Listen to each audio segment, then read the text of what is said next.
episode 51, part 1 of Kenya's premier sports video podcast, the 3/4 podcast. As usual, we'd like to remind you to jump onto the hashtag Road to Japan to support the Kenya Simbas as they are still looking to qualify for the Rugby World Cup in 2019 in Japan.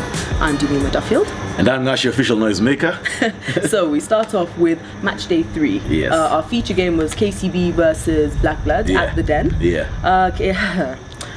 Okay. Scoreline. That was, I think, the biggest one yet. Yeah. KCB winning it 70-16. Although, to be honest, first, I think 15 minutes, we didn't think it would get to that. Yeah. So how was that game for you? As predicted last week, KCB are going to be too strong for Blakblad. You don't win a game of rugby if you don't dominate the forwards, at least one set piece. You know, if you're going to dominate the lineouts, you're going to dominate the scrums, you're going to dominate the breakdown situation, you have to win something. Yeah. KCB won everything. So Blakblad are always going to have a problem. Now what happens is that if your forwards are playing well, then they set up a good platform for the backs. There was very good interplay between the forwards and the backs. I especially like the fact that KCB had a lot of runs by the forwards and the carries. They played the gaps rather than played the man, and only played the man when they needed to play the man. Yeah. And KCB have been accused of playing the man always, which to me I've always said, look, I don't think it's a case, number one, because if you think, and this is to the other clubs, if you think that KCB are doing something wrong and you're doing it right, then why are they beating you? Yes, that is very true. Every year. So they play the gaps very well. Very excellent play by Peter Kilonzo, was playing on the wing. Yeah. Ken Moseti will always have a decent game. Shaban Ahmed and number 10 also had a blind of a game. Darwin Mukidza, first game after coming back from Hong Kong, and Darwin is Darwin. I mean, yes, Darwin, yes, just being Darwin. Darwin is Darwin. He'll just give you a good game. Front rows, Oscar Serrano, Peter Karia, Curtis Lulako, the captain, had a very decent game. Nico Ngeri, a very slow start. Yeah, but eventually picked up very well. Eventually picked up. Martin Owila filling in, number 5, Oliver Mangeni is out.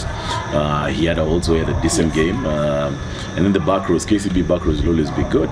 Brian Nyikuli getting back to what we know him for. Yeah. He played the whole 80 minutes. Peter Whitehair, very strong in the tackle, very, very strong when he was needed to ball carry, excellent at the breakdown. Davis Chenge, fantastic when he carried, and the subs that came on also put in a good show. So all in all, I think it was a masterclass performance by KCB. Some good running rugby.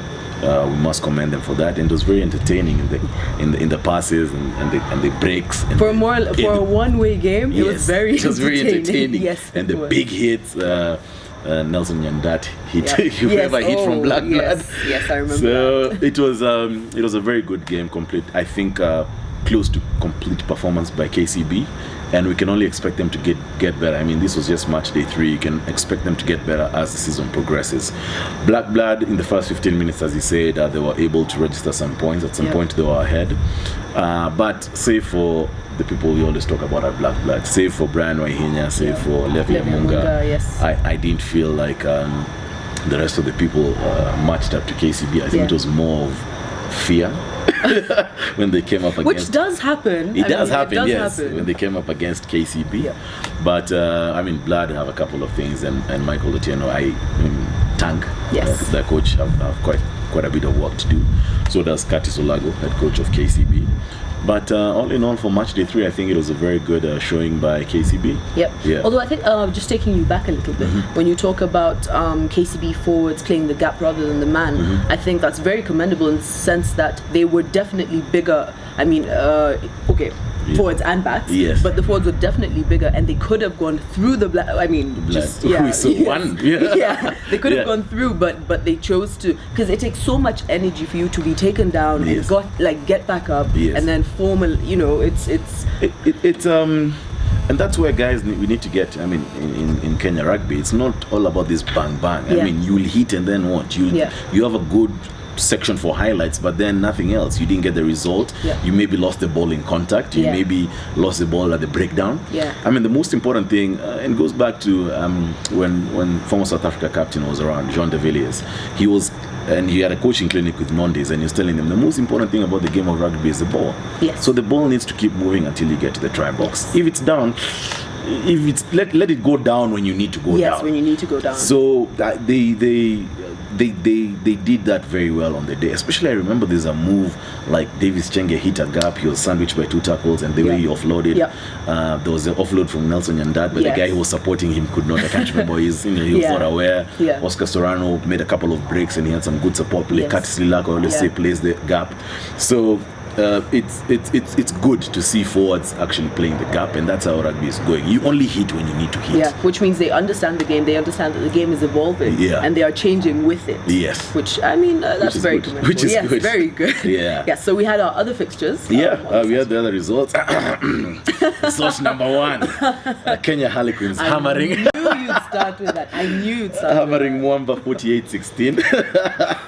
Homeboys beating Impala 39-21, a brace by Mohamed Omolo. That must have been a very entertaining game. Yes. Cabras showing Nakuru that, look, you need to put in some work this season if you want to challenge the top 6. Cabras beating Nakuru 36. Nondays expected to beat Mombasa, 64-5. We had KC versus Strathmore, which was postponed. And then, of course, our feature game of the week, KCB versus Blakblad. And you've said it was 70-16. So the only game I think I would have loved to watch is the Impala versus Homeboys one, because that could have gone rather either way, depending on who showed up on the day. Yeah, Homeboys hosted Impala and they beat them 39-21. It was always going to be tough for Impala because some of their household names were coming back. The Samson Onsomus, the Dan Kanekasis. Onsomu hasn't played, I think, since Hong Kong. Danku hasn't played maybe since the Floodlight Finals. So it was going to be hard for them to settle in. And against a quality team like Homeboys, it was going to be very hard for them. But I mean, look, it was a home game for Homeboys, and you expect that all the teams win the Homeboys. But at the same time, if you're going to be challenging, you expect to sneak in some wins away. So, but also, I think with Benjamin Aimba coming in as coach or helping on the technical bench, they really would have wanted to win that game. Yeah, that's true. With Aimba being an old boy of Impala, they would have wanted. But hey, c'est la vie. Well, on to match day 4 fixtures. We've got Mombasa hosting Cabras at Mombasa Sports Club. We've got Nakuru hosting KCB at Nakuru Athletic Club. Yes, that's going to be a good one. Yes, and then we've got Strathmore hosting Mwamba at Madaraka. And then we've got Blakblad versus Quins at KU. Kisi hosting Homeboys at Gusii Stadium. And the feature game for the week is Impala hosting Nondis at Impala. What would your predictions be for those games? Mombasa Cabras, of course. Nakuru versus KCB, despite the fact that Nakuru have home advantage, I think KCB are too strong for them, so I think KCB are going to sneak in an away win. Strathmore versus Mwamba, I don't think Strathmore have enough to bring it to Mwamba. Honestly, I don't know with that one. I don't. The only thing that would favor Strathmore is that they've had a couple of games under their belt. Mwamba, it's just kind of cup. These guys played Floodlights. But I still think Mwamba are going to be too strong for them. Blakblad versus Kenya Harlequins. KC versus Homeboys. Come on. That one is going to be Homeboys. And for our feature game of the week, Impala versus Nondis, I think Impala are too strong. For Nondis. That's. I agree. I think with all of yours. Apart from the Strathmore Mwamba one. Honestly, I think. No. I mean, I'm just looking at it like I'm trying to be logical. In the sense that sometimes Mwamba they're very special. You know, when they show up, they show up. When they don't show up, you want to crawl into a hole. And like last week. So and Strathmore are very resilient. So and having John Bai as their coach, he knows most of the Mwamba players. True. And he knows what Mwamba has to offer. But I just think on the day, I think Mwamba are going to be too strong for Strathmore. But hey, look, we'll get to know after after match day 4. Exactly. Well, guys, who do you think is going to win? Let us know. Remember, you can follow us on Instagram, like our page on Facebook, and subscribe to our YouTube channel. I'm Demi Duffield. And I'm Nashi, official noisemaker. See you in part 2.